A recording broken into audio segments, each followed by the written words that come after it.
abrir a nossa Bíblia para a mensagem da parte de Deus nesta manhã, no Evangelho de Lucas, no seu capítulo de número 12,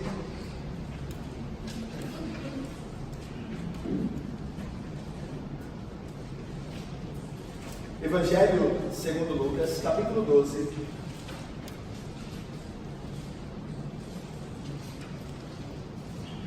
do versículo de número 13 ao versículo de número 21. Eu farei a leitura do texto, irmãos, nós oraremos ao Senhor e então passaremos a explicação do texto sagrado e a sua aplicação ao nosso coração, segundo a graça e o poder do Espírito Santo. Então o texto diz assim: nesse ponto, Lucas 12, de 13 a 21. Nesse ponto, um homem que estava no meio da multidão lhe falou: Mestre, ordena a meu irmão que reparta comigo a herança. Mas Jesus lhe respondeu: Homem, quem me constituiu juiz ou partidor entre vós? Então lhes recomendou: Tende cuidado e guardai-vos de toda e qualquer avareza, porque a vida de um homem não consiste na abundância dos bens que ele possui. Ele lhes proferiu ainda uma parábola dizendo: o campo de um homem rico produziu com abundância, e arrazoava consigo mesmo dizendo: que farei? Pois não tenho onde recolher os meus frutos. E disse: farei isto, destruirei os meus celeiros, reconstruí-los-ei maiores, e aí recolherei todo o meu produto e todos os meus bens. Então direi à minha alma: tens em depósito muitos bens para muitos anos, descansa, come, bebe e regala-te. Mas Deus lhe disse: louco, esta noite te pedirão a tua alma, e o que tens preparado, para quem será? Assim é o que entesoura para si mesmo, e não é rico para com Deus. Vamos orar? Ó Deus Santo e bendito, tua palavra foi lida, e nós, através da fé, nos aproximamos dela, sabedores, ó Pai, pela tua graça, que o Senhor nos fala por meio de sua palavra, através do Santo Espírito, ó Deus.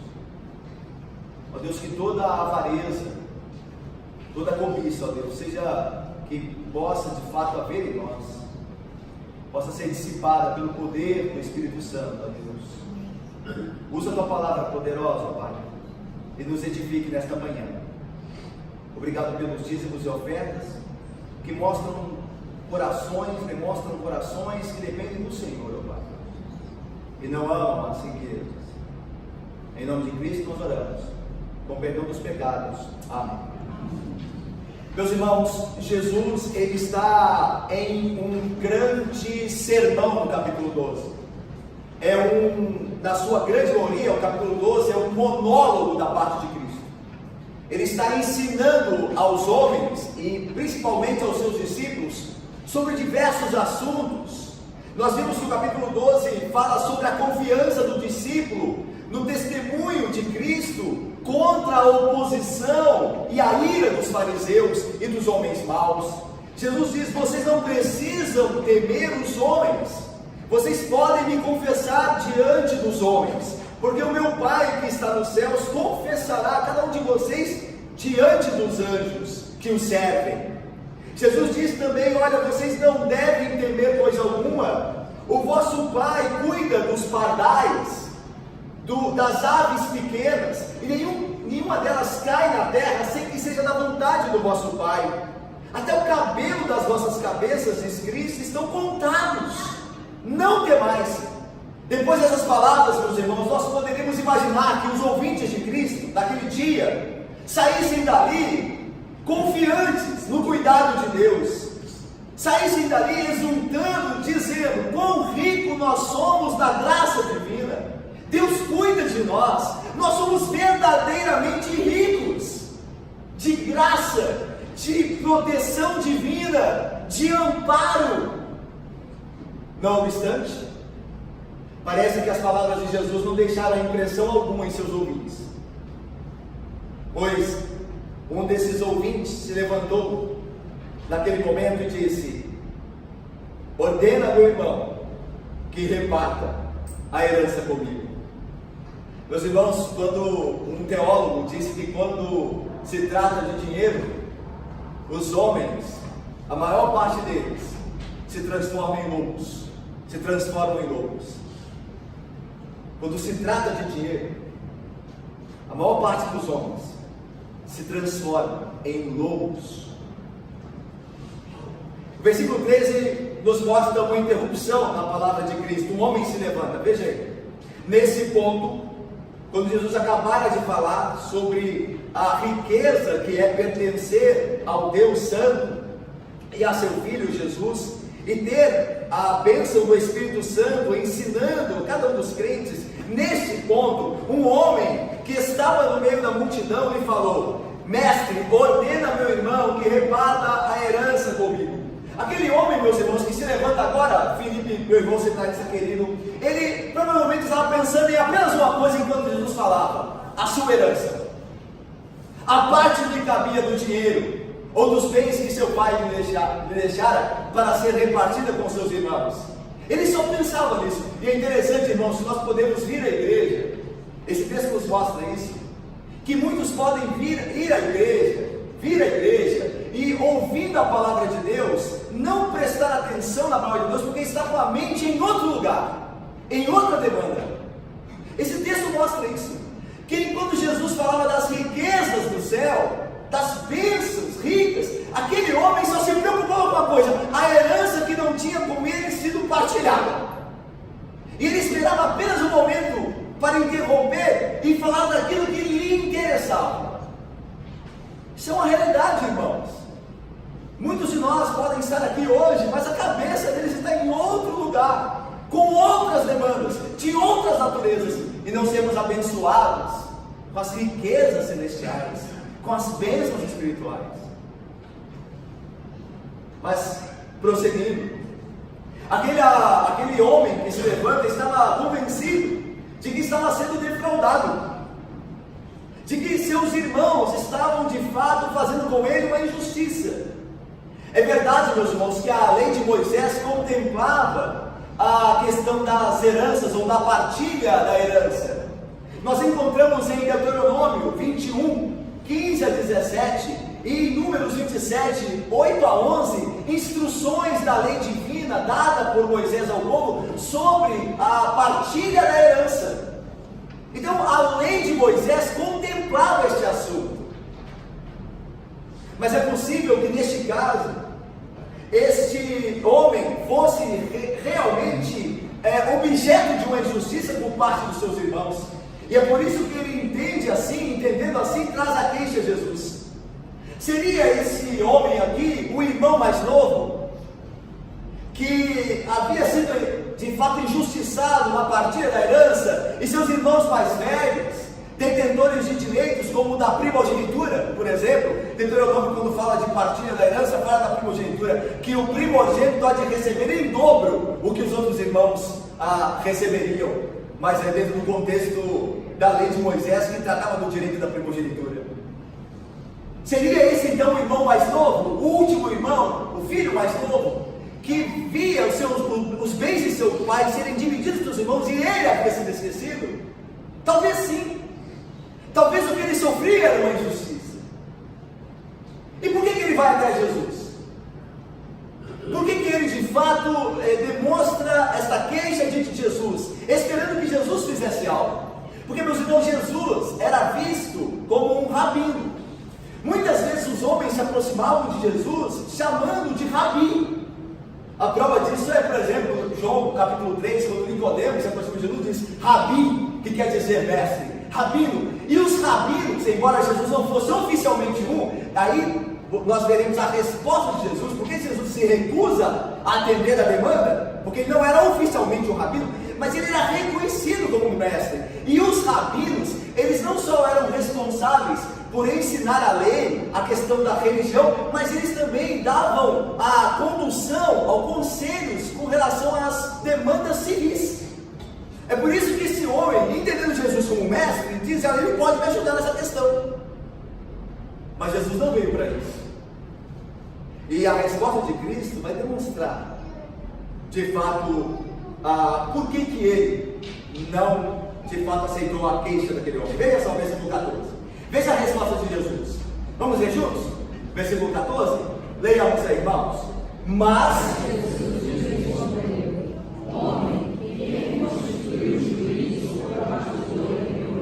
Jesus se recusa, irmãos, definitivamente a atender o pedido.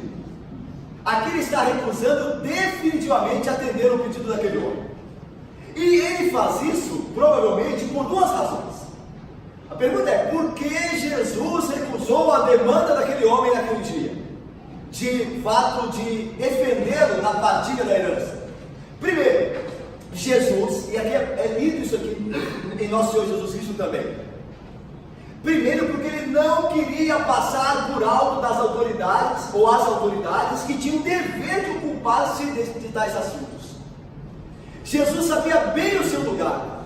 Apesar de ser o Criador de todas as coisas, o soberano Deus, Senhor de tudo e de todos, ele, quando se encarnou, se fez servo. E ele jamais passou por cima de qualquer autoridade, como homem. Como Deus, ele é Senhor de tudo e de todos. E a sua vida provará isso, a sua segunda vida. Que todos os reis da terra se prostrarão diante dele, porque ele é Rei dos reis, Senhor dos senhores, o Deus soberano.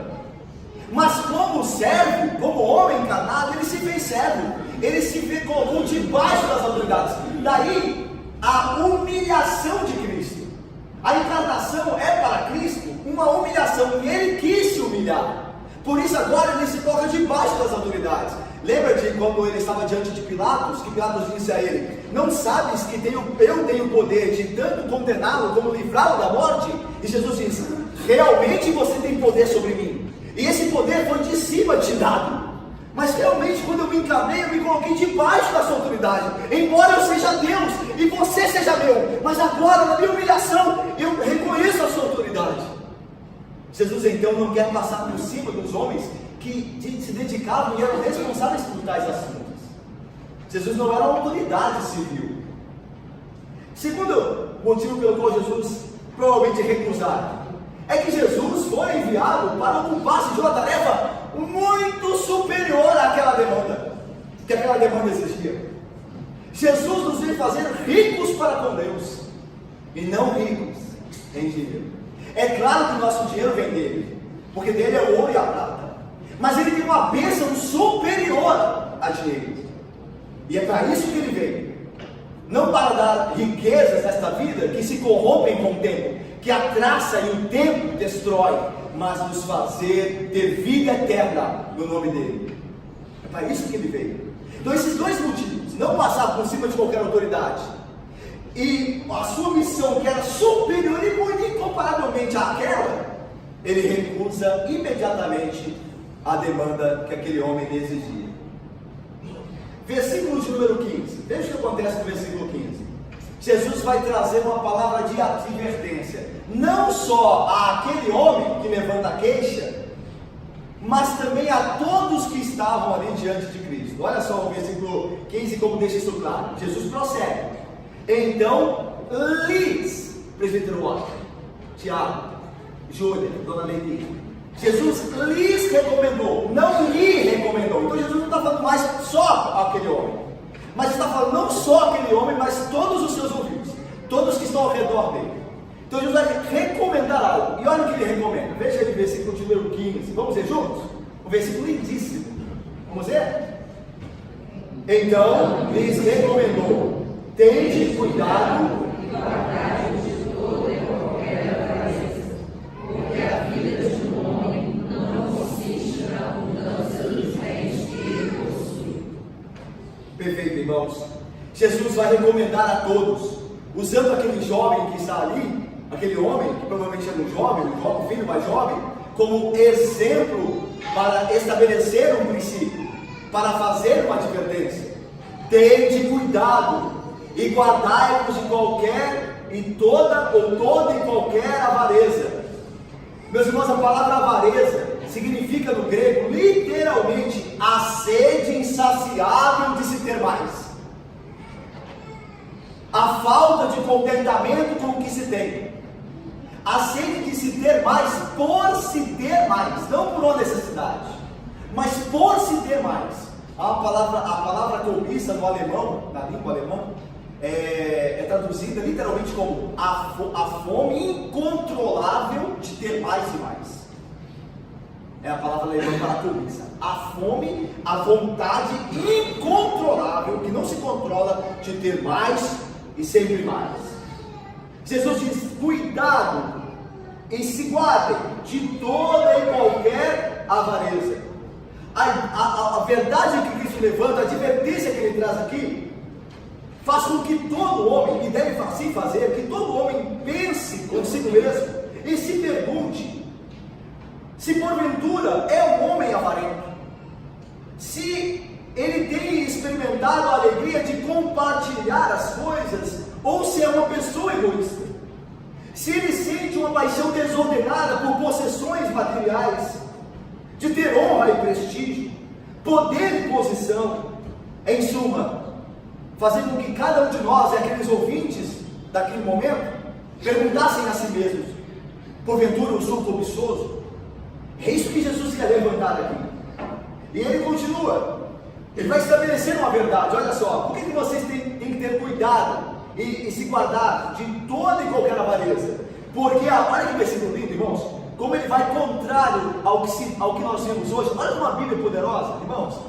Esse versículo agora, essa verdade estabelecida agora na segunda metade do versículo, ele vai contrário a tudo que nós vemos hoje, tudo que as pessoas pensam hoje, que você é o que você tem, você é o que você tem. Olha o que Jesus diz: porque a vida de um homem, o que realmente define um homem, a sua vida, uma vida verdadeira, não consiste na abundância dos bens que ele possui. Um homem não consiste nos seus bens, e nós sabemos disso, não só porque a Bíblia nos diz, mas porque nós estamos cercados de exemplos, que a riqueza não faz de ninguém um homem verdadeiro. Não é verdade isso? Quantos ricos, extremamente infelizes e frustrados, que não tem mais o que fazer com o seu dinheiro, mas sempre em depressões, em clínicas de tratamento, extremamente infelizes. Quantos artistas que possuem tudo que os homens comuns sonham, se suicidam, porque não veem na vida sentido algum. Nós vemos isso todos os dias, irmãos, todos os dias.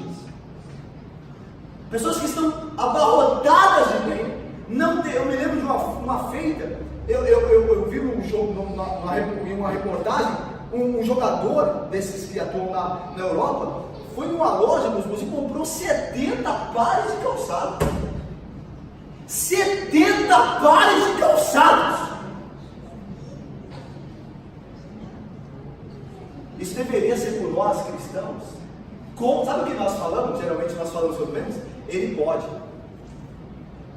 É o que nós comentamos. Geralmente a sociedade comenta. Ele pode. Não, ele não pode. Não, ele não pode. Ninguém pode fazer isso. Isso é pecado. Você querer ter mais do que você precisa, mesmo que você seja rico para isso. Há muita miséria ao nosso redor, há muita gente precisando, e aí só porque eu posso, todas as coisas me são lícitas. Vamos falar o resto? Mas nem tudo eu posso, mas me convém, com toda a realidade que eu vejo, com tanta coisa sendo precisando ser realizada, me convém. Essas coisas devem ser condenadas, porque a vida de um homem, lembre-se disso, irmãos, a vida de um homem não consiste na abundância dos bens que ele possui. A vida é Cristo. A vida se resume em Cristo. Quem tem Cristo tem vida. Quem não tem Cristo não tem nada, é um miserável. por mais que tenha dinheiro, por mais que tenha tudo, é um miserável, morrerá sem nada, condenado ao inferno. Cristo é tudo, Ele é a vida. Ele diz: eu sou o caminho, a verdade e a vida. Ter Cristo é ser verdadeiramente rico. Jesus então faz uma advertência. É interessante, irmãos, que Jesus, ele conhecia o coração daquele jovem. Ele conhecia o coração daquele jovem. Ele sabia que aquele jovem estava pedindo aquilo por ganância. Por isso que ele vai recomendar. Porque o assunto não era ganância. Porque veja, meus irmãos, Jesus não está condenando a partilha da herança. Claro que não. A lei de Moisés não contemplava instruções para a partilha da herança. Então, como é que Jesus pode condenar se Deus deu instruções? O que Jesus condena é a cobiça, é o amor à riqueza, é o desejo de ter por ter mais. É isso que está sendo condenado aqui nesse texto.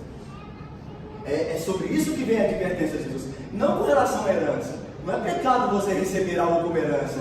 E nem a partilha da herança é pecado. E nem você ter a sua parte justa na herança. Isso não é pecado. O pecado é desejar isto por cobiça, ter mais do que os outros, ter mais para poder ostentar-se. Isso é pecado. Veja só, versículo 16. Acompanhe comigo aqui, ó. Irmãos, acompanhe comigo aqui. Jesus recebe uma queixa, uma demanda. Um homem se levanta e diz: ordena meu irmão que reparta a herança comigo. Jesus responde: eu não sou uma autoridade para poder decidir sobre isso, mas o que eu posso fazer é superior a isso. Eu posso tratar o problema do seu coração. Cuidado com a avareza, cuidado com a cobiça, porque a vida de um homem não consiste nos bens que ele possui. E agora Jesus, para deixar esse ensino mais poderoso ainda, ele se vale de uma parábola. Ele vai contar uma história que acontecia naquele tempo, sobre herança, para poder fortalecer esse princípio de que a cobiça não faz de um homem verdadeiramente vivo, feliz. Vamos lá? Olha a parábola. Versículo 16. Eles proferiram, vamos ver juntos, 16 a 19, então pega um fôlego aí, porque eu texto é um pouquinho maior. Vamos lá então? Eles proferiram ainda uma parábola, dizendo: o campo de um homem rico produziu uma abundância, e arrasavam-se o mesmo, dizendo: que farei, pois não tenho onde recolher os meus frutos. Ele diz: farei isso, destruirei os meus celeiros, reconstruí-los-ei maiores, e aí recolherei todo o meu produto e todos os meus bens. Então direi a minha alma: tens em depósito muitos bens para muitos anos. Descansa, come, bebe e regados. Meus irmãos, Jesus profere uma parábola que vai reforçar o princípio, a verdade que ele ensina e quer trazer à luta. Ele começa dizendo: o campo de um homem rico produziu com abundância. O que havia de errado com esse agricultor, irmãos? O que havia de errado com esse agricultor que é chamado a lume para o exemplo de Cristo e a sua verdade ser melhor estabelecida? O fato dele ser bem sucedido é o erro desse homem? É o pecado dele? Porque diz o texto que havia um homem rico, bem sucedido, que produziu com abundância. Era esse o pecado dele? Não, por certo que não. Em lugar nenhum das escrituras sagradas Deus condena o êxito de alguém no seu trabalho e a riqueza que por meio do trabalho vem como tal, como pecado. Em lugar nenhum. Deus nunca repreendeu Abraão por ser rico, Salomão por ser rico. Lembra Salomão? Jó era dono de muitas possessões. José de Arimateia, porque Jesus esteve na sua morte, ou seja, cedeu o túmulo. Tanto que o Salmo vai dizer, né, na sua morte esteve com os ricos. Porque o túmulo de José de Arimateia é aqui onde repousara o corpo de Cristo. Era um rico que ajudou isso. Em lugar nenhum, André, a Bíblia condena o suor do rosto e a produtividade e o ganho. Em lugar nenhum. Mas nós também vemos aqui que acrescentando a esta certeza de que o rico que trabalha e por isso tem suas riquezas não pega, nós vemos que esse homem havia colhido e agora plantado. A Bíblia diz que o campo dele, ou seja, pressupõe-se que ele plantou. O seu dinheiro não é injusto, não é ilícito, ele plantou e agora o seu campo produziu em abundância. Dinheiro justo, e não há pecado nisso. Que isso fique bem claro, irmãos. Não há pecado algum em ter dinheiro, mesmo muito dinheiro, com suor, com trabalho honesto. Não há pecado nenhum. O socialismo, o comunismo, vê no trabalho e na produtividade sempre o pecado. Sempre o pecado. Parece que ninguém pode ter mais do que o outro. E isso não é verdade. Sempre haverá, irmãos, pessoas que têm mais e menos. Até sempre haverá os que têm mais, sempre haverá os que têm mais e menos. Para os que têm mais, ajudem os que têm menos. E assim Deus trabalha a misericórdia, a caridade em nós. Deus sabe o que faz. O próprio Jesus disse: os pobres sempre os tereis convosco. Jesus sepultou o socialismo e o comunismo. Os pobres sempre os tereis convosco. Vai resolver isso como? A palavra de Cristo vai cair? Então Deus permitiu que, ainda com injustiças, ainda que nós devamos de fato ter misericórdia daquele que passa por necessidade, assim como nós podemos passar por necessidade, se agora não, futuramente. Quem sabe a história é Deus, quem conhece o futuro é Deus.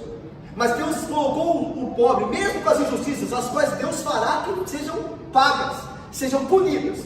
Deus colocou lá para trabalhar no coração dos homens, para trabalhar no coração do seu povo, para que haja caridade, misericórdia, amor, entendimento, ajuda. Deus sabe o que faz. Ele dirige a humanidade e principalmente, especialmente o seu povo, para que, mesmo as injustiças, o amor dele seja revelado por meio do seu povo, da sua igreja. Então não havia nada de errado naquele fato do homem ser rico e o seu campo produzir. Mas o versículo de 17 a 19 mostra o que havia de errado naquele homem. Que provavelmente era o que estava no coração do jovem que pediu a partilha da herança com ele, porque ele queria dinheiro, não porque ele achava justo, porque ele queria mais e mais. E Jesus vai dizer assim, olha só, versículo 17: e esse homem pensava consigo mesmo, dizendo: que farei? O campo dele produziu abundância, pois não tenho onde recolher os meus frutos. E disse: farei isso, destruirei os meus celeiros, reconstruí-los-ei maiores, e aí recolherei todo o meu produto e todos os meus bens. Então direi à minha alma: tens em depósito muitos bens para muitos anos, descansa, come, bebe e regala-te. Quais são os erros revelados no coração deste homem aqui? Que por ser rico não tinha pecado nenhum. Por trabalho honesto e justo, não havia pecado, como nós falamos outrora. Mas agora o seu pecado, o seu problema é revelado. É um problema do coração dele, não das riquezas. Riqueza não faz ninguém mal. Nós já nascemos maus. Dinheiro não corrompe ninguém, irmão. Dinheiro é uma entidade agora que anda corrompendo. Assim, eu era bonzinho, coloquei dinheiro no meu bolso. Você sentiu o negócio, sai daqui dinheiro. É entidade agora, dinheiro. Dinheiro não corrompe ninguém. Nosso coração é corrompido. Jesus diz assim: é do coração do homem que procede todo o mau desígnio, como cobiça, como avareza. É do coração, não do dinheiro. Então as pessoas que nós vemos falam assim, entra na política e fala assim: a política o corrompeu. Não, meus irmãos, já chegou corrompido. A política apenas deu espaço a ele, deu condições a ele de mostrar o quão corrompido ele é. É só isso. É por isso que muitos dos que condenam os políticos hoje aqui, se você colocar lá, você vai ver o que acontece. É só uma questão de ter opção de pecar, de ter condição de pecar mais. E então o homem sem Cristo fará isso. Mas qual que era o problema desse homem? É do coração. Não estava nas suas riquezas, mas no coração dele. É o que ele dizia dele, olha o que o texto diz. E então dizia consigo mesmo. O problema era interno. Ele pensava consigo mesmo. O problema dele era dentro dele, não nos seus bens. E o que ele dizia? Como é que a gente pode ver os erros dele aí que ele dizia? Olha aí comigo. Ele dizia assim: farei isso, versículo 18: destruirei os meus celeiros, reconstruí-los em maiores, e aí recolherei todo o meu produto e todos os meus bens. Veja, meus irmãos, que esse homem só pensa nele. Como é que nós sabemos isso? Pelos pronomes aqui possessivos. Meus, meu, é tudo meu. Ele não diz como o salmista, que darei ao Senhor por todos os seus benefícios para comigo. Tudo que é meu veio dele, é dele antes, ele me deu. Eu sou mordomo das coisas que eu agora tenho, porque são de Deus e Deus me deu para administrá-las. Mas este homem não, ele diz, os meus, as minhas coisas. Ele é um homem que não é agradecido a Deus, que tira Deus da equação. Tudo é meu, é o meu suor, o meu trabalho, o meu esforço. Ele só, embora haja esforço, ele desconsidera que Deus lhe deu condições saudáveis de trabalhar e se esforçar, porque muitos não podem, e não por vontade própria, porque sofreram um acidente, porque eles têm doenças, e eles não podem trabalhar. E eu que não tenho, acho que é só porque eu não tenho, que tudo o meu esforço vale a pena, e tudo que eu tenho é por causa do meu esforço, porque Deus me deu condições de me esforçar. Se eu tiver alguma doença aí, algum acidente, pronto, acabou. Esse homem, tudo dele é meu, tudo é de fato dele. Ele desconsidera o próximo. Ele diz assim, eu tenho fartura. Ele não diz assim, eu tenho fartura para dividir com o próximo. Não, olha o que ele diz, eu tenho fartura para gastar comigo. Isso é claro nos verbos, come, bebe e diverte-se, que é a ilegalidade. O que os homens trabalham para quê? Para ajudar o próximo? Não, para comer, beber e divertir. Seus amigos não trabalham, e Deus nos sonde também para ver se nós não estamos fazendo coro com eles. Eles trabalham para comer no final de semana, beber e divertir. A gente fala que a Bíblia é ultrapassada, né? Olha o quadro do que você vê no trabalho. Chegou segunda-feira, todo mundo pensando na sexta-feira, trabalhando para, por fim, no final de semana, comer, beber e divertir-se. Ninguém pensa no próximo. Ninguém acha que Deus está dando algo a ele. E também não pensa em dividir com ninguém. É meu. E ainda fala assim, eu trabalhei, eu tenho direito. Mas ele tem outro problema aqui. Ele acha, irmãos, que vai viver, que viveria por muito tempo. Olha o que ele diz, versículo de número 19. Então direi à minha alma, tens em depósito muitos bens para muitos anos. Quem disse que ele viveria muito tempo? Olha, eu tenho muito tempo de vida. Eu vou viver muito, juntando tudo, eu vou aproveitar muito. Mas quem disse? Olha o contraste do que vem agora, porque é o diagnóstico de Deus. E essa linguagem de Jesus aqui é muito preciosa. Olha só, a ideia é o que o homem que é avarento pensa dele e como Deus de fato vê. Aqui é um contraponto de diagnósticos. É o homem que acha que está bem e como ele está de fato aos olhos de Deus. Aí Deus diz assim, você é um louco. Você se acha suficiente, coordenador da sua vida. Você está na direção, você acha que está na direção da sua vida, que nada vai te abalar. Você é um louco. A palavra do grego para louco aqui, ela é muito preciosa para o contexto, que significa alguém que, desconsiderando Deus, não teme diante de um perigo iminente de ter a vida destruída. A ideia é a seguinte, todos nós aqui sabemos que a nossa vida, se não guardada por Deus, corre sempre por um fim. Você sai de casa, você não sabe se vai ser assaltado. Você sai de um carro, você vai fazer uma viagem, tem acidente direto. Você tem um problema de saúde, começa a se sentir mal, você lembra de um monte de gente que já tem problema de saúde e não está mais entre nós. A sua e a minha vida estão sempre por um fim. Você não sabe o que vai ser amanhã. A Bíblia diz que eu e você somos como a erva, que hoje está aí, amanhã murcha. É como a flor. Domingo que vem, ela não terá essa beleza toda. E daqui a pouco ela é descartada. Aí outra substitui. Assim é a nossa vida. Mas este homem achava que vivia muito. E ele confiava nos bens. O que os bens podem fazer? Eles podem acrescentar alguma coisa à existência? Pessoas ricas não morrem? Ele estava cheio de erros no seu coração. ele não era agradecido para com Deus, ele era egoísta, ele não pensava no próximo, pensava só nele, ele achava que ele vivia por muito tempo. Ele deveria ouvir o que a lei de Moisés diz, porque tudo passa rapidamente e nós voamos. Mas veja o diagnóstico de Deus, quando nós começamos a falar. Olha o versículo de número 20, vamos ler juntos? Versículo 20, leamos por favor, então me ajudei. Mas Deus lhe disse: Logo, esta noite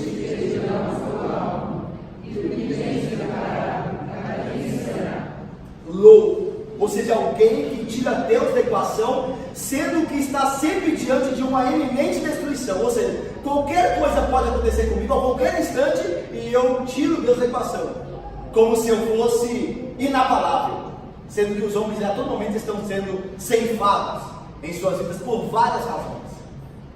O louco é aquele que confia mais nos seus bens, que eles podem garantir na sua vida, do que em Deus. Ele entendia-se o louco entende-se como o senhor do seu próprio destino e o capitão da sua alma. Mas agora Deus lhe diz que sua alma está sendo requerida. Agora veja o jogo de palavras de Cristo aqui. Não depois de muitos anos, mas esta noite. Não depois de muitos anos, Caio, lê. Mas esta noite. Esta noite. Eu vou viver muitos anos, disse o louco. Esta noite, Deus vai pedir a sua alma, a minha alma. Esta noite. Você acha que vai casar, vai ter filhos? Nós achamos que vamos construir um império, mas esta noite, essa mesma noite, na sua casa, na minha casa, nós vamos começar a sentir um incômodo. Então nós vamos ao hospital, achando que não é nada. E então o diagnóstico nos derrubará na nossa prepotência, a nossa ideia de infinitude. Nós veremos o quão finito nós somos e como a vida passa rapidamente. Louco, você pensa que vai viver muitos anos, mas esta noite, os anjos de Deus, aqui a ideia de despedirão a tua alma, é a ideia, segundo os teólogos, dos anjos da morte que Deus envia. Eles despedirão a sua alma, eles vão requerer a sua alma. E o que você tem preparado, toda essa riqueza, para quem será? Esse homem aqui reconstruiu celeiros na luz e colocou toda a sua riqueza lá no Evangelho de Fátima. Aí sabe o que aconteceu? Quando ele terminou a construção, ele morreu na mesma noite. E os outros homens é que se esbanjaram na sua herança. Os outros, os seus descendentes, é que se alegraram com o dinheiro. E ele mesmo nada levou para apresentar diante de Deus. Mas o que tens preparado, para quem será? Para você? Para mim? Você não vai levar nada, nem eu. Não dessa natureza, não deste mundo. Aí Jesus vai terminar de maneira perfeita. Ele vai resumir a principal lição que, irmãos, assim como os ouvintes daquela época, daquele tempo, daquele dia, não deveriam sair dali sem essa verdade, nós não podemos sair daqui hoje sem essa verdade, no coração. Versículo de número 21. Assim é o louco, que entesoura para si mesmo, e não é rico para com Deus. Vamos ver juntos? Vamos ver juntos? Leiamos. Assim é o que entesoura para si mesmo, e não é rico para com Deus. É pecado entesourar, é pecado guardar o dinheiro, é pecado fazer economia. Não, não é pecado, não é pecado. Senão, José não teria dado o sábio conselho vindo da parte de Deus a ele, a Faraó, para fazer economia dos produtos da terra do Egito, para que na época de fome houvesse mantimento. Guardar, poupar, não é pecado. O que é pecado é fazê-lo para si mesmo, é fazer pensando em si, egoisticamente, de maneira avarenta, cobiçosa. Esse é o pecado. Os homens, eles têm suas heranças, têm seus patrimônios pensando nos outros, na sua família, em dar uma vida cômoda para os seus filhos, quando morrer, deixar uma herança. Isso não é pecado. Homens sábios e prudentes preparam para que os outros, o próximo, esteja bem guardado quando ele for. Isso não é pecado. O pecado é juntar para si e não ser rico para com Deus. Como nós falamos no início, não é pecado ser rico, desde que a riqueza venha de maneira lícita. Mas o pecado é, sendo ser rico, mesmo de maneira lícita, não ser rico para com Deus. A riqueza que importa é a riqueza espiritual. Quando eu e você fomos chamados pelo anjo da morte do Senhor, então nós nos apresentaremos diante dele com o quê? Com bens materiais? Ou com boas obras, ricas em Jesus Cristo? A riqueza de Cristo, de ter nos feito semelhante a Ele, que você acha que será aceito diante de Deus no dia da nossa prestação de contas? Viver para Cristo, para Deus, sim, esta é a verdadeira riqueza. Assim é o homem louco que entesoura para si mesmo e não se preocupa em ser rico para com Deus. Eu termino com 3 perguntas. Melhor, 2 perguntas e uma afirmação. Primeira pergunta, que é a aplicação para nós aqui agora, hein? É o que nós vamos levar daqui do sermão de hoje. O que define nossa qualidade de vida? O que você julga que te faz feliz? Os bens que nós possuímos? Ou pertencemos a Cristo e ser Ele o nosso maior tesouro? O que você julga ser o maior bem da sua vida? As coisas que você deste mundo possui? Ou ser de Cristo e Ele deu? Segundo, somos avarentos? Uma pergunta.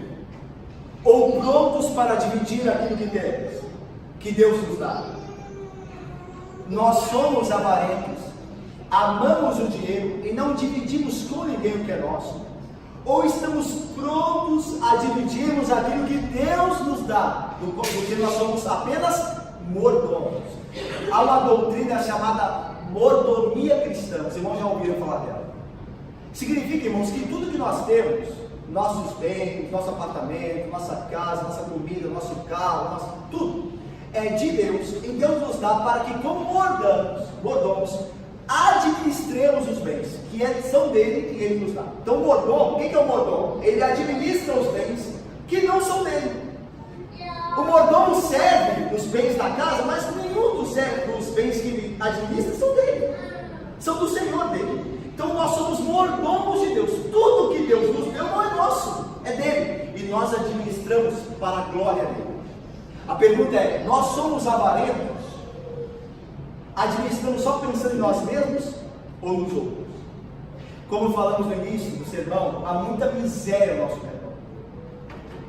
Há muito para se fazer na obra de Deus também. Há muita gente precisando de literatura cristã, de Bíblias, produção de Bíblia. Há muito o que fazer. Há muitas pessoas passando fome, e nós nos preocupamos só com isso. E nós temos o direito de aquilo que é nosso é só nosso. Não é assim que o crente age. Isso é pecado. Calvino defendia aqui biblicamente que tudo que Deus nos deu, se nos fez ricos para que nós compartilhemos aquilo que nos deu, e não somente para gastarmos ao nosso bel prazer. Nós, nesse século, irmãos, mais do que nunca, devemos lembrar disso. No século que nós todos, muitas vezes somos inclinados ao egoísmo. E como somos, eu e vocês, irmãos, inclinados muitas vezes ao egoísmo. Terceira e última pergunta. Primeiro começa com a afirmação, depois faço uma pergunta. Irmãos, terminando. Lembre-se que a qualquer momento Deus poderá nos chamar diante de si. A qualquer momento eu e você podemos ser chamados por meio da morte à presença de Deus. A qualquer momento. Nenhum homem está seguro quanto a isso, ok? Nenhum de nós. Deus que tem contado os nossos dias. Nós não passaremos da conta dele. A Bíblia diz: Ele conta os nossos dias, contou os nossos dias, e de nenhum deles nós passaremos. Está contado o dia que nós viveremos aqui. Ele sabe o tempo da duração da nossa vida aqui. E pode ser que hoje mesmo, irmãos, eu não esteja mais com vocês à noite. E pode ser que isso aconteça com você. A pergunta é: Qual será a nossa segurança naquele dia que nós nos apresentarmos diante de Deus? Riquezas materiais ou uma vida rica em Jesus Cristo? Diante do juiz daquele dia, qual será a âncora da sua alma? Com que você vai se apresentar? Com riqueza material? Não, você não vai nem eu, porque nós vamos levar nada daqui. Vamos deixar tudo nosso para os outros. Ou riqueza em Jesus Cristo. Que Deus abençoe e nos guarde, irmãos. Amém.